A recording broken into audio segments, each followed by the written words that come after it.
Hi, everyone, and welcome back to another show. My name is Tyler, and I'm with Matt, the founder of ORATS. ORATS is an options analytics platform built on top of over 15 years of historical options data. And our dashboard is integrated with Tradier, meaning you can research and discover trades on our platform and then seamlessly send them through to your Tradier brokerage account. Today on the show, we're going to look at volatility skew and learn how it can be used to help find an options trade. We'll also go over our recent trades from the previous weeks. Matt, if you're ready, do you want to share your screen and go over our positions? Sure. My son said whenever I wear this sweatshirt, it reminds him of someone from the future. So we'll start off with, hopefully, if we were in the future, we would know what trades to make. So we'll start off with our historic trades, and then we'll come up with another trade. We've been doing pretty well here with our picks over the many weeks that we've been here. So yeah, let's check it out. All right, so go into the dashboard here. We have an old EWJ Put Spread. It looks like it's up a little bit. Also, I could see that there's some negative edge there, so probably not as good. That's what that means. For example, this 7 cents here has negative 20% of edge, so that's probably not, our long is probably not worth that much. So with our smoothing theoretical value, so it shows us up, but we're probably right around break even, which is all right. And then we did an MCHI, the Chinese ETF last time. That's actually fairly valued. We sold it for 58 cents, and now it's 47 cents. So we're doing well on that one. As we saw on that one, the implied volatility was much lower than the. So we'll just take a check of this. So it's nice from the positions you could see all this, but look at how much different the historical volatility is from the implied. It's just kind of in this grinding up mode here. So we have till here for the break even. So even if it continues this uptrend, we'll be pretty good. Maybe think about getting out of it at some point if the uptrend continues. That channel looks like that upward channel of that trend line looks interesting. Yeah. So, again, but then you have a little bit of a resistance channel. So if it, so it looks like there's a battle right now. So it could go down, could go up. But it looks, if I were betting, it looks like the upward channel is a little bit stronger. So we'll see how the Chinese ETF does. And then, like I said, we're already up, and the vol's so low, it's just getting crushed on this uptrend. So, all right. So that's those are the trades that we have. Sometimes I like to look at, our trade journal. Again, we've been teasing out. We're going to release it in earnest pretty soon, but I could go back to, just to see. Our last show is at this time on April 1st, so that's how I could see what the trade that we did. And so indeed, that was the 58 cent short call spread. So it's kind of nice to be able to see these in this type of a table.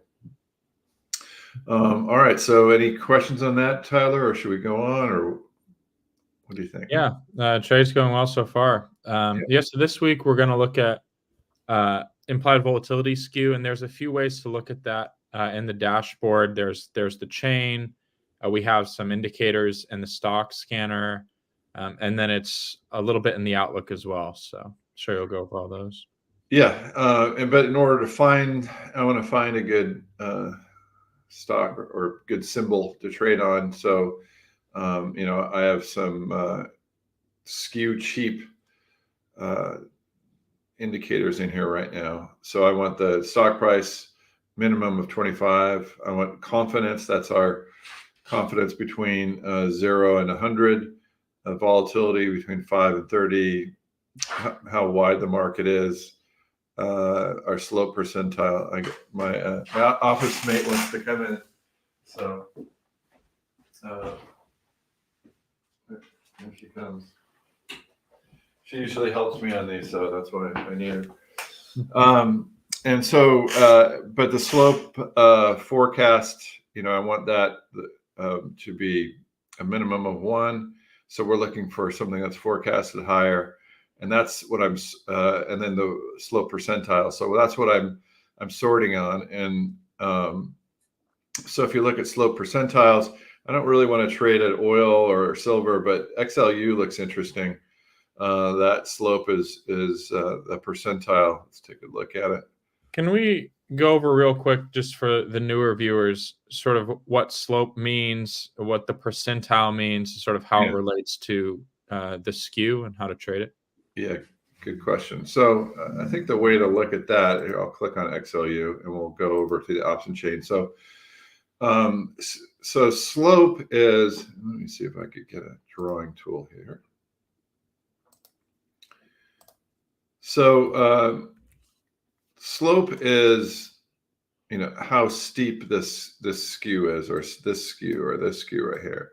So what happens is the puts are on the left and the calls are on the right, and those change. Like sometimes this goes down, sometimes it goes up. So right now, and we have a measurement of slope here for each month, and so usually slope for XLU and the bigger ETFs is in the 3 and 4s, and right now it's 1. So that means that the line is flat. The steeper the line, the higher the slope. So usually it's steeper. So you can see how this one over here is steeper, and that's a 3% for September. Then let's just say then this one in April, that's a 0.9, so less than 1 versus 3. So that's that's the lower strikes over here. So the lower strikes implied volatility, which we just say the puts, the out of the money puts are much higher than the out of the money calls for this one, but for this one they're more equal. Okay, that makes sense. Yeah. So right now we're seeing sort of a left skew, I guess you'd call it. How does, like, I see sometimes, people saying that there's like a smile, or this is less exaggerated. Is there a difference between the two? Usually, so the smile component, so the curvature in it is another measurement, which we term as derivative. So that's the derivative of the tangent. So we usually just look at the tangent, especially for stocks like this without that many strikes. If there are more strikes, you can start to look at the curvature. But on the very left-hand side, it's dramatic. But usually you're trading right in kind of the meat of it there, and then so it's more of a straight line kind of through here that we'll be looking at. And what we think is that this, XLU is quite flat compared to its percentile over the year and compared to some moving averages. So we're going to be a buyer, and what that means is we're going to be buying up here, and then we're going to be selling over here. Or, so what we think is going to happen is the slope is going to go up. So these strikes are going to go up versus these strikes kind of coming down. So we'll put on a skew that looks for that. And then what we'll do too, Tyler, is so if you put on a trade like that, you get a lot of delta, so you don't really want a delta. So a skew trade would be like a short put spread. So that a short put spread would be selling a put and then buying an out of the money put, right? So the problem with that is you're selling a lot of vega in that type of a trade.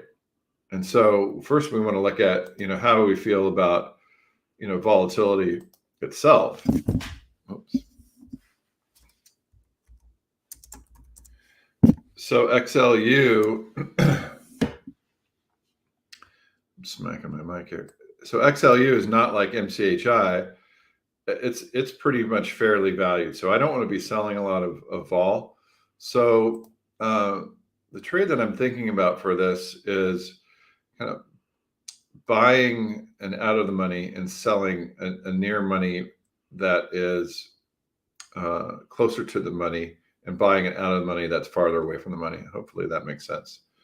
So what we're trying to do is sell something close to the money, buying skew by buying something that's out on the wings, and we expect the wings to go up. Hopefully that makes sense. It's a little bit, this is a little bit more complex of a trading strategy, but again, I think that for people looking for their niche and the way they trade, if you start to understand skew, and especially the way that ORATS measures it, it's definitely a place that you could get some edge, I believe. So, to recap, we've looked in the stock scanner for symbols that have where we forecast the skew to go up versus where it is now, and the slope percentile is low. So this is only in the I believe it's the single digits per percentile. The third one down, yeah, it's about 2.78. So that's very low. That goes between 0 and 100 percentile. And so we think that the XLU skew, and another thing that we could do is look in the trade builder and go graph skew. So we could type slope. Our slope is there. Let's see if that comes up. So you can see how low that is. That's 1 year. So let's look at 2 years even. So over 2 years, you can see how that slope is very low. You see that, Tyler? Yeah, interesting. That's where that percentile is coming from, that very low percentile. Exactly.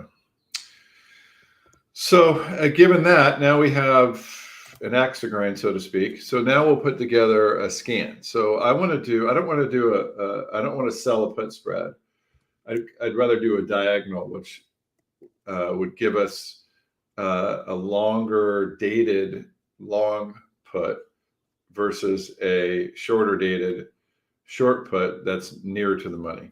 Hopefully that makes sense. I'll show how it comes up. But I chose long put calendar, and whereas a put calendar usually has zeros as the strike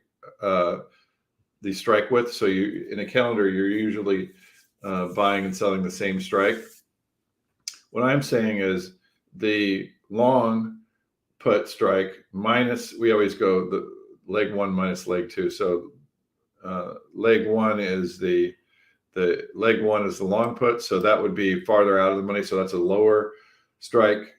So that would be lower strike minus a higher strike is going to be negative. So we're able to set the strike width here. So we want that to be negative. Realize that was a little complicated, but we're able to set the diagonal widths here. You could also just set it negative 99 and positive 99, but I wanted to limit it here. So it gives you a lot more control. So you could see down here, our minimums are 2 and a max. You can't see the maximum, so it's just getting over the 2. So these are the put calendars that are coming up based on all our rules above, meaning days to expiration. They meet all those criteria. Delta. So the long put is going to be farther out of the money as the short put is. As a matter of fact, what I'll do, I could even go farther. I could go 10 delta and then make this like 25 or 20 and then make this 40. So we're still buying like a 40, make that minimum 25 or something like that. So the short, we want to be closer to the money. The long, we want out of the money. And then we rank these. I like to rank based on forecasts a little bit more than distribution edge. And we've talked about those in other videos. For the smooth edge, again, I want to be around 0. I don't want to be, so -2 to 2. So that really narrows down the field here. So, those are smooth edges. You want those more to be near the theoretical value. And that will ensure that you'll get a fill. If it's too wide and you're seeing a high smooth edge, you're probably, the market makers are looking at that type of a smooth edge. ORATS is a really good smooth edge. And that was, we'll look at it a little bit later, hopefully remind me that orange line in the option chain is to smooth. So you could see, the stock is 65. We're selling at 65 and buying at 63. It's only two. Let's just take a look at what this looks like. So, so it's 13 cents. It's 70. We're buying 75 days, selling 20 days. 63 is the long strike. 65 is a short strike. So so we still could lose that. Like if it goes to zero, we're short the 65, 63 essentially. So we could lose that difference, $200. And we're paying, but most likely so here's the payoff picture. So the payoff picture, this is what I say. You could lose, if it goes to zero, if the stock goes way down, you could lose $200. That's the difference in the strikes. And plus the amount that you paid. And then mostly you're going to be making money, over most of the stock range. That's why there's like a 78% probability of profit on this one. And this really doesn't take into account what we're really trading on is the implied volatility of the 63 going up more than the implied volatility of the 65. So I think we have two things working in our favor in this particular stock. Does that make sense, Tyler? It does. So you chose to do a long put diagonal. We've talked about Skew in previous shows a little bit, and we traded mainly like the risk reversals and the callers. Is the long put diagonal just another kind of trade to have in your tool belt when you're trading these kind of skews? Yeah, if you do a risk reversal, that's a lot of deltas. You're taking a big axe to grind on the deltas. Same, even with a collar, you have a lot of long delta there. So if you want to have, so I didn't want to have much delta, and I didn't want to have much vega, meaning I didn't want to sell vol. I'll be long a little bit of vega in a calendar, because it's some people say there's not even that much in a calendar, but it shows vega in a calendar. But mostly what you're getting is either decay in the front month versus the back month, or in our case, we hope what we're betting on is that the skew will come up eventually in this and get more in our favor, and that will lead to some profit. Okay, so in other words, we're trying to this is just a better way of isolating that movement in the skew that we're sort of forecasting. Yeah, we if we had everything, we'd have flat deltas, flat gamma, flat theta, flat vega, and just had on a position that would benefit from the skew. But again, the two that you mentioned in a short put spread all have Greeks that we don't really want. So this is the best Greek profile. In addition, I want to have as many things working in our favor as possible. So that's why we looked at volatility at first. It looked kind of fairly valued. So, I don't want to be short volatility, and I don't want to be long or short deltas in this. So, this is a little bit long, but again, we're a little bit long vega down here. So as the stock goes down, the vega will come up. So this is pretty, I like this trade for those reasons. It flat Greeks and benefits from what we think we're going to benefit from. That makes sense. All right, should we put this on? Yeah, let's do it. All right. So we'll add some alerts. Actually, it looks like another. Let's do this. Another good trade came on, and this price went up. So let's get out of here while we were talking. But here's another good one. You're only paying 11 cents, 64.5. Similar payout picture and similar everything else. So let's. It's 14 cents of edge, so we're probably going to have to pay more than that. We'll pay it. We'll pay the offer on this one, and then so we'll force that, and we'll add some alerts here. Profit at we wouldn't profit until we got to about 300% profit here, and then I'll just add the note, paper in the Trader Hub. T-hub. And then so if that hits and the market's not wider than that, we'll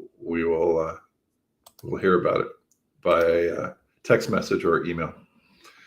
So that's the trade. So what I'd like to do now, I promise you, we talk about let's see, go back to the scanner, and look at, since we traded it, it went off the top here. So we could look at this other one. It's closer related: buying June, selling April. So what we could do now is kind of look at the structure of this trade. So I could go to the option chain, and the option chain, takes you down to, so you can see where you're selling this one and you're buying this particular one. So that looks fine. But what I like to do is I like to see in the month. So we're buying Skew here. So we're buying something that's a little bit higher up the chain, and we're selling something a little bit lower down the chain. So that's the Skew that we're buying.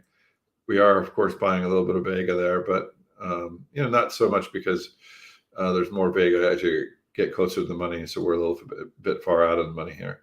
So what we're hoping to see is this Skew to steepen, and then that's really all we want, and then we will make money on the Skew steepening, and then we'll also make money if the stock sticks around here. So that's why I like to trade, Tyler, and the diagonal I like as well, because you lose if it goes down, but you also make money if it goes down, because you're going to be long Vega.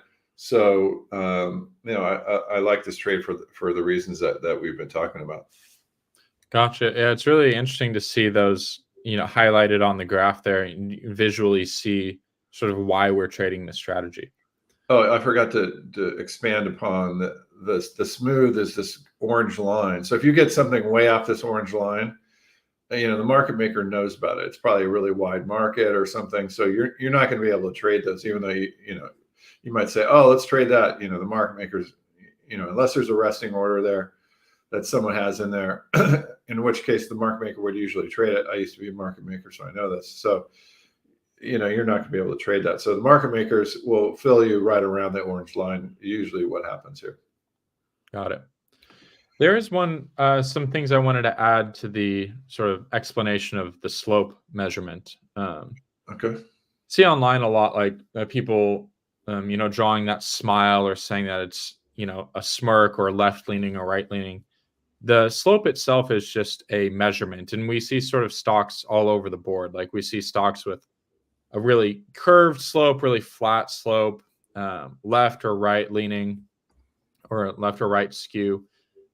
It doesn't mean much on its own, other than it's just sort of an indicator of where the calls are relative to the puts. But when the power that ORATS brings to the Skew measurement is we draw a forecast, and that's what we're using here. So we're comparing the slope to the forecast of slope, because we draw our own volatility surface, and then we compare it to the forecast, and we're also comparing it to its history. So that's sort of where you can derive a lot of meaning from the slope measurement. Yeah. So our forecast is this green line, and where it is right now is the red. So we would think that this is going to come up, and this will go down relative, and that will benefit this more out of the money, higher on the Skew, and then this one will be won't be as affected by just a change. It's kind of like an axle. So, or a teeter-totter, and if you're closer to the middle of the teeter-totter, you're not going to move that much, but if you're on the outside of the teeter-totter, you're going to move a lot. So a little bit of playground humor there for you, Tyler. I like that analogy. I mean, it makes sense. The further out of the money you are, the more sensitive you are to that movement. And this market has gotten complacent. Vol's way down, implied today, stocks up a bit, and as things start to happen and shake up, vol should come up, Skew should steepen. That's going to really help us out. And then we have time too. So if nothing happens, we have 19 days of theta that's coming our way. This is a good day to trade. All right. I think that's it for this show, Matt, unless you want to add anything else. Yeah, no, I think it's this was a more complex show, but again, I think traders really need to find their niche and trade things that they understand and really could research, and give them their own competitive advantage out there. And I think using slope it's a little bit hard to understand, but if you dig in and you learn it and use ORATS, like we have, we've been using this since the 90s to trade. So, it's a good way to gain a competitive edge out there. And,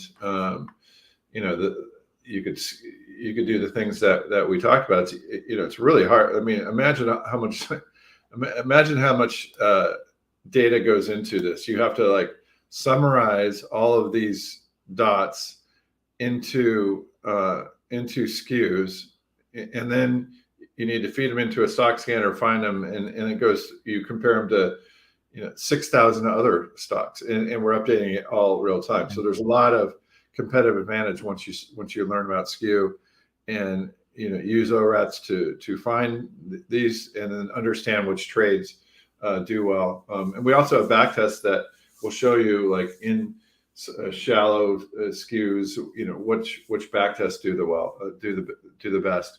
Those are the environments. So I mean, those are another thing that you could use, and I think we've talked about that before, but we could always talk about that again too, Tyler, about measuring the environments and how well back tests do, and because once you know that you think this is XLU is a good buy for Skew, then you say, okay, what's a good strategy to use, and that's where the back tester could help. So maybe we'll do another show on that. Yeah, that sounds good. Yeah, and we talk about Skew and slope a lot on ORATS University as well. So there's a lot of resources on our website that you can use to learn more about Skew and how to trade it. Right. All right. Well, if you guys have any questions, you can leave a comment on the videos. We always read those, or you can email us at support@orats.com. Thank you, Trader, again for hosting us, and we'll see you next week. Thanks.